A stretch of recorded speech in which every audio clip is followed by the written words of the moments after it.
I'm AC Brown, and you're listening to Is My Aura On Straight, a podcast designed to help you start living from your core instead of your conditioning. Each week, we'll discuss topics ranging from human design, astrology, metaphysics, spiritual self-development, and everything in between. Hello, and welcome to another episode of Is My Aura On Straight. I am your host, AC Brown. I am your spiritual doula, intuitive strategist, and human design expert, and I'm also an entrepreneur. Thank you so much for joining me again for another episode, and today we're going to talk about your authority and why your authority has the final say. So, when you first enter human design, people are always asking you, what's your strategy? What's your authority, your aura type? And today we're going to talk about your authority. Your authority is very important. Your authority equals truth. Now, what truth does it equal? When making decisions, we all have our own timing. And your authority is what honors your timing. It honors your truth. Of course, everyone does not have the same authority, and we'll go over that. We'll go over the percentages of the population who has what authority and etc. So I like to say, when you're thinking about your strategy and authority, how does it work? I have my little, analogy of, your strategy and then insert your authority, then act. And because everybody sometimes gets a little confused about your strategy and your authority. So I'll go over each of the strategies and I'll tell you where your authority fits in. So for pure generators, how your authority fits in, you're supposed to respond, then insert your authority, and then act. For manifesting generators, you're here to respond, imagine, inform, insert your authority, and then act.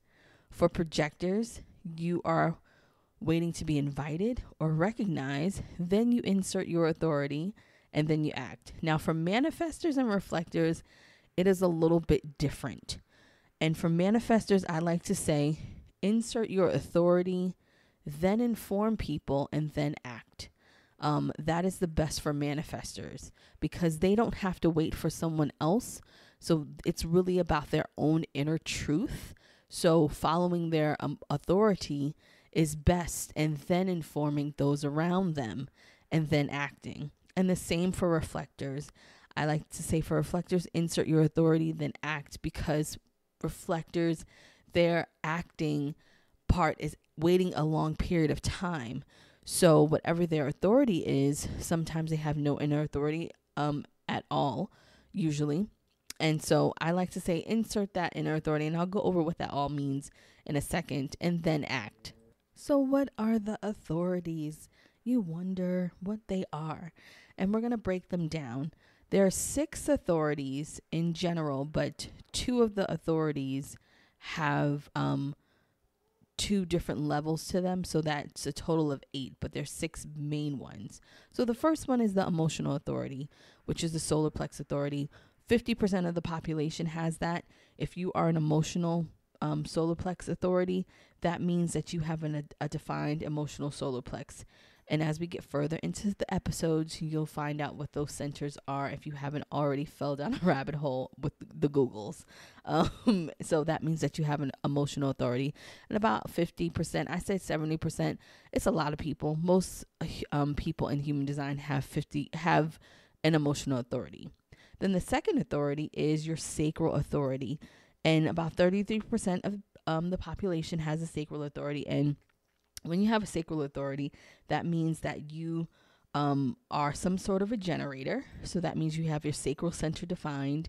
And then you also have your solar plexus defined. And you don't have any motors connected to the throat. And I'll circle back to all of these to find out what that means and how to use them, of course. And then you have your splenic authority, which is the spleen. And when you are in a splenic authority, you have a splenic awareness authority of your design. And you have a spleen center defined. So your spleen is defined, and your solar plex and your sacral centers are undefined when you have a splenic authority. Then you have your ego authority, and you have two levels of your ego authority. There's a ego manifested, which manifestors have, or ego projected, which projectors have, and that's about 1% each. And I'm sorry, I skipped that, moving too fast. People with splenic authorities, it's about 9.5% of the population. So as you can see, as we go to the different authorities, it goes down further and further. So as far as the percentages, so then you have your ego, your heart, which is that little triangle in your chart, off to the right side of the chart. And that means that your heart center, or your ego center, and your throat center are defined and connected. Connected mean that there is some sort of channel. Two gates form a channel that are connecting both of them. And then you have your sacral, solar plex, and your sacral, your solar plex, and your spleen are undefined. I hope that makes sense. I'm going a little too fast. This is where it gets a little, I don't want to say in depth. It's just a lot of information.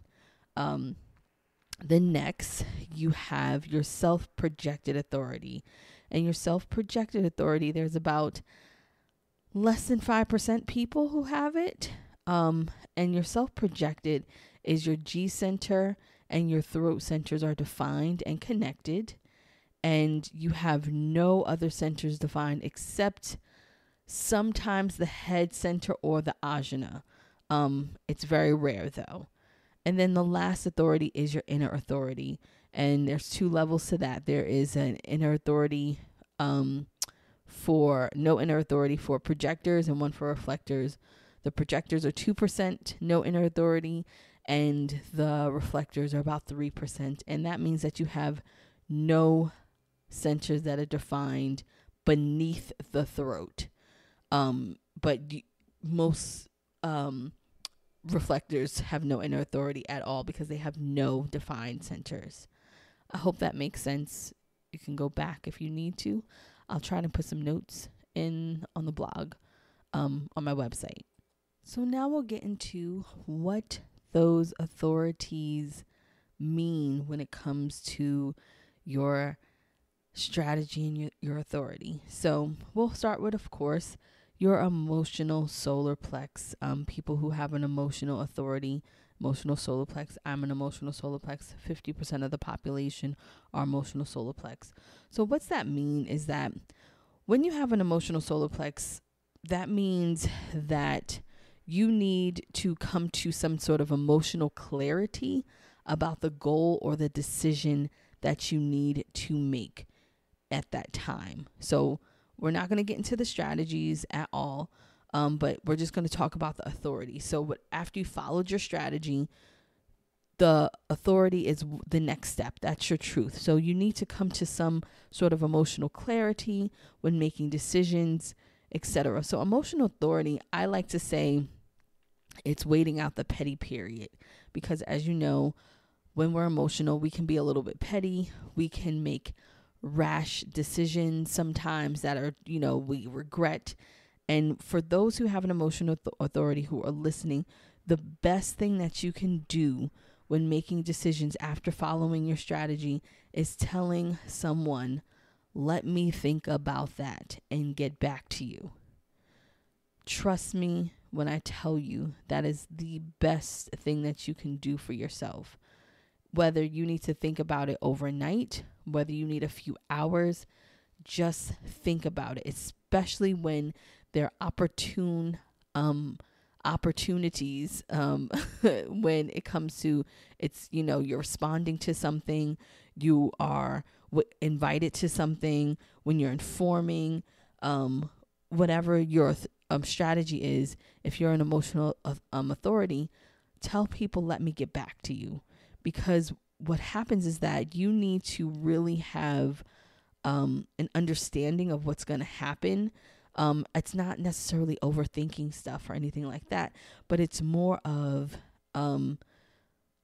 making sure that you're answering those questions with a emotional bias, that it's really coming from a unbiased place, that you're looking from the outside in at the actual thing that you're responding to or being invited to, whatever your strategy is.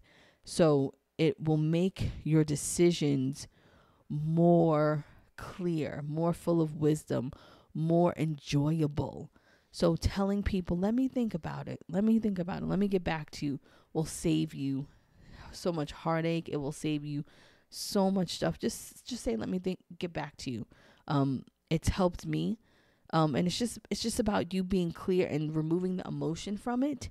It really, really makes a difference. So that's when you have an emotional authority.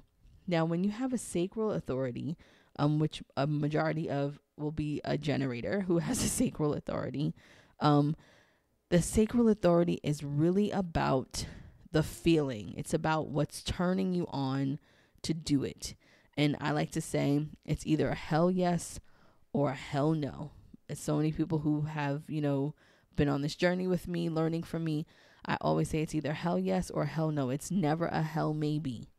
It is never a hell maybe. That's why for those sacral authorities, usually they're generators, you need to know what you want. It's very key, because when you get those opportunities to respond to something, it has to be a hell yes or a hell no. It's never a hell maybe. So when you feel it in your sacral response, you'll feel it. You'll feel the energy of it. It's reliable. It's honest. It's the truth. Like I said, your authority equals your truth. So it's your truth at that moment. So it's very important for my generators, manifesting generators or pure generators, to really know what you want, because you need to feel turned on by that particular decision to move forward. So if you're turned on by it, if it's a hell yes, go for it. If it's a hell no, then it's a hell no, but it's never a hell maybe. Hell maybes will just have you so messed up out here. It needs to be a hell yes or a hell no. So just keep that in mind. And then you have your splenic authority, which is the spleen. And your splenic authority is interesting because your splenic authority is, you really have to, and I don't want to say, if you don't know yourself, you can't. Well, you need to be honest with yourself when you have a splenic authority. When you have a splenic authority, it is an instantaneous, immediately, you just know, like at the drop of that decision, it's that intuitive feeling that is just like, yes, this is the right thing for me. The future's irrelevant. It's a moment to moment kind of listening and action when you have a splenic authority. So it's very important when you have a splenic authority. For those splenic authority people listening to this, do not listen to your mind. It's just important not to follow your mind, your emotional needs and wants, and the pressures from other people. It's just a knowing. It's a very clear knowing of just instantaneous knowing. So go with that first answer. So when you are making decisions, when it's that final say, if it's not instantaneous knowing, then move on. And that's so for real. Like that's like really, really, really, really imperative that you keep that in mind. It's an inner knowing. And so what happens is that when people have splenic authorities, they are pretty much lying to themselves, because you have to remove all of your emotional needs and wants. You have to remove what your mind is thinking and pressures from the outside world. And that's hard to do. Like, that's just hard. Like, who wants, you know what I mean? That's just hard. That's the amount of self-trust that you need to have when you have a splenic authority is bananas. It really is. It's bananas. That's probably one of the most, I don't want to say challenging inner authorities, but it can mess with you, because you really have to know yourself. You really have to come to terms with who you are and the things that you want, because it's really about listening to that first instinct. So for those who have a splenic authority, it's like I said, it's that immediate yes or no. It's not a feeling. It's just that it's a clear knowing, and it's an instantaneous thing. So you will know that for sure. And then you have next your ego manifested authority.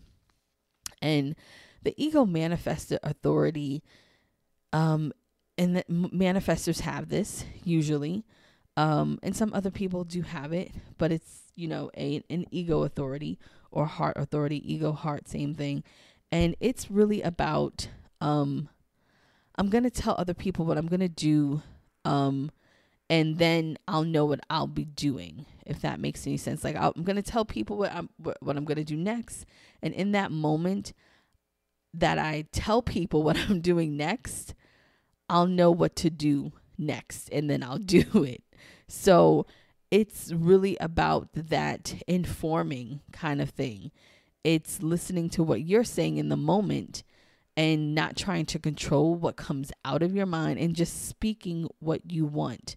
So it's surrendering to your voice, surrendering to your truth, and allowing your voice to lead you. So that's another one where you need to trust, and you need to have that particular trust in yourself that what's going to come out your mouth, or what you're going to tell people that you're going to do next, is going to be safe. It's going to be right. It's going to make an impact. So it's by listening to what you have to say in that moment, and knowing that, not trying to control it, or not trying to control what comes out your mouth, that's going to manifest. So it's about informing in the moment, and being comfortable with that. And most manifestors have this. There's the ego projected authority, which we'll get into that next. But the ego manifested, it's about that voice, because of course you have a defined throat center, and that's also connected to your will center. So the next authority is the ego projected authority.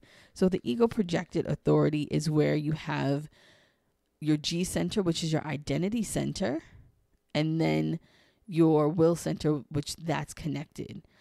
So what that pretty much means for you when you have an ego projected authority is that, and most projectors will have this, is that, once you are invited, you have, capacity to be transformative in that particular environment, that your leadership in that particular environment is going to guide others.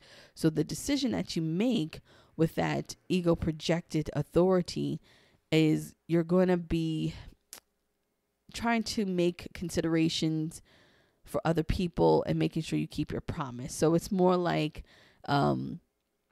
how can I put this and give a good example?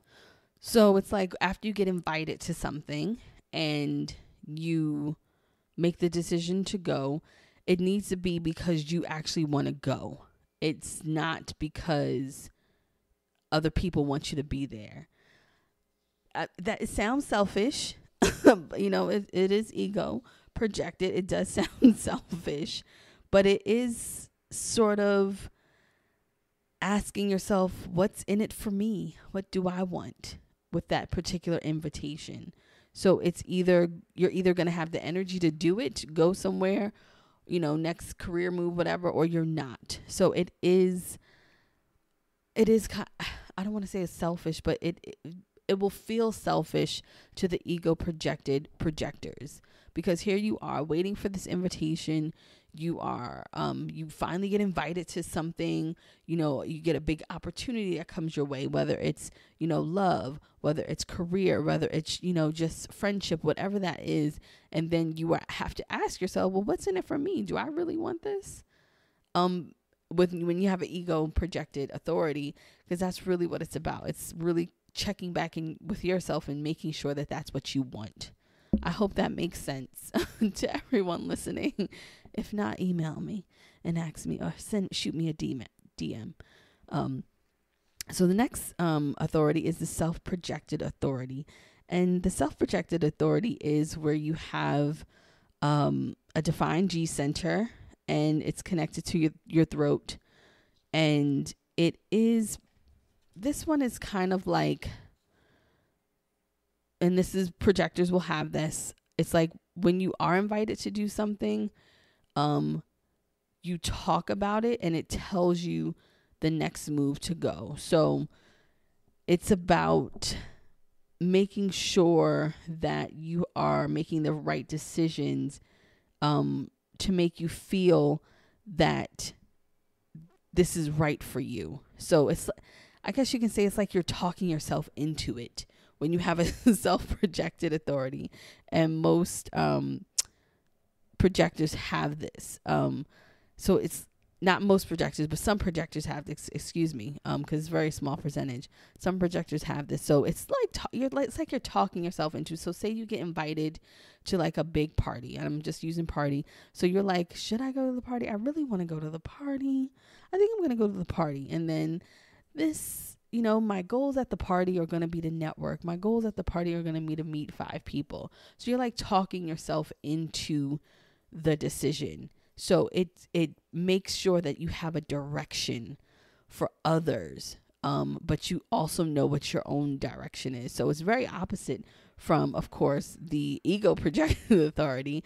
The self-projected is thinking about other people and not necessarily focusing on them, but it is guiding yourself in a way that is inclusive to making sure that the collective is, also in alignment with you being there, you accepting the invitation or to be seen. I hope that makes sense. It makes sense to me. So, but it might not make sense to you. So that's the self-projected authority. And then you have the last two, which are no inner authority, which mental projectors have this, meaning that if you're a mental projector, no inner authority, that means that you only have a defined head and a defined ajna, and then all your other centers are open. That's a lot. That's, I don't want to say it's a scary place, but I don't think I've maybe read for 1 or 2 people who had no inner authority. So when you have no inner authority, what that means is, it means that you are going to rely on your circle to assist you in making the decision. So it means that you're going to talk about it to a few people. You're going to get feedback from other people. So you get an invitation from, for a job, for a new career move. You're going to contact your closest 3 friends and ask them like, oh, I got this job offer. This is what it entails. What do you think about it? What do you think about me being in this position? And then you're going to assess how you feel within yourself about it. And then you're also going to hear the suggestions from other people, but you're going to take it. You're going to take a poll pretty much of the consensus of what everybody thinks and how do you feel about it. So yourself as a self-projected authority, it's not that you need the help, but it's better for you to get the help by discussing a different decision, and not necessarily relying on people that you trust, but using them as a sounding board, and having them assist you in supporting you when you might be contemplating something or overthinking something over and over in your head. So that's your, having no authority, no inner authority as a projector. Now, as a reflector, it is, because all reflectors don't have, I've seen some people who have other ones. Reflectors, my reflectors who are listening, I hate that you feel like waiting 28 days is a bad thing. So I have a rule when it comes to reflectors, especially who have no inner authority, because I know a few reflectors, and I like to give them this advice. Utilize other people to get feedback, but take your time with making your final decision. Now, we live in a real world. You can't get back to somebody in 30 days. That's just the reality of it. that's why it's hard to be a reflector, because you can't be like, you know what, this sounds like a great job, but I need to let you know next moon cycle. Like, nobody, you can't do that. You just can't. Because we don't live in that society, especially with everything moving fast. So I like to tell reflectors 7 to 10 business days if you can. Talk to people about it, get some feedback, and 7 to 10 business days. Because in this day and age, that's enough time for you to make that decision. Sometimes you won't know. And if you have the opportunity to wait 28 days, then by golly, go on and wait that 28 days. But, we live in this society, and I don't know anywhere where they're going to let you wait a whole 28 days to get back to them about something. So that's my advice to reflectors. So I hope this was helpful for you about the authority. If you need to go back and take notes, sure. You can DM me if you have any questions, or you can email me if you have any questions. We actually have Help My Aura. So I posted on the Instagram today, on the Instagram, if someone had a question. So I'm not going to say her Instagram name, but she said, what's with the people who are attracted to the manifestor aura? Why aren't they repelled? And I have a very simple answer for that. It's because they're not intimidated by manifestors. Manifestors can be very intimidating. But they're only intimidating to people who are not sure of themselves, who are afraid of the manifestor energy, who were like, oh my gosh, she's too much for me. I can't take her. In my experience being a projector, there's no manifestor that I'm afraid of, if you want to say, or am intimidated by, because I see them, so it's more of, I don't find that kind of repelling nature from a manifestor. Manifestors are cool. I get along with them. Some of the best people in my life right now are manifestors. So we have an understanding, or as Real Housewives, if you watch, we see each other. We see each other. Manifestors and I can definitely see how manifesting generators and pure generators can get super repelled by a manifestor. Absolutely. And that's really because you have a manifesting generator who's part manifestor, but still has to, find shortcuts to doing things and all this stuff. And then you have this person who's a manifestor who can just do. That's annoying. I would find that annoying. Or a generator who's on their way to mastery and they have to respond to life. And then you have this person who can just do. So of course that's going to be repelling, because here goes this, manifestor just willy-nilly, like a fairy, just all around doing what the hell they want to do, and then just informing us. And then me, if I was a generator or a manifestor generator, I don't want to take directions from you. I'm this, I'm that. So it's really about ego. So I find that, to answer the question, a little bit more in depth, is that the people who are repelled by manifestors are just intimidated or insecure about who they are. Because a manifestor does have a powerful energy. They are here to inform, and especially when a manifestor knows who they are and they know their purpose and they're informing the right way and they're standing in that power, that can be very intimidating. So everybody's not going to like you, that whole thing, but I usually can spot out manifestors in several stages just because I've been in this work for so long. But we see each other. So projectors, me and manifestors don't have an issue, but I can see how manifesting generators and pure generators have issues with manifestors. So I hope that answered your question.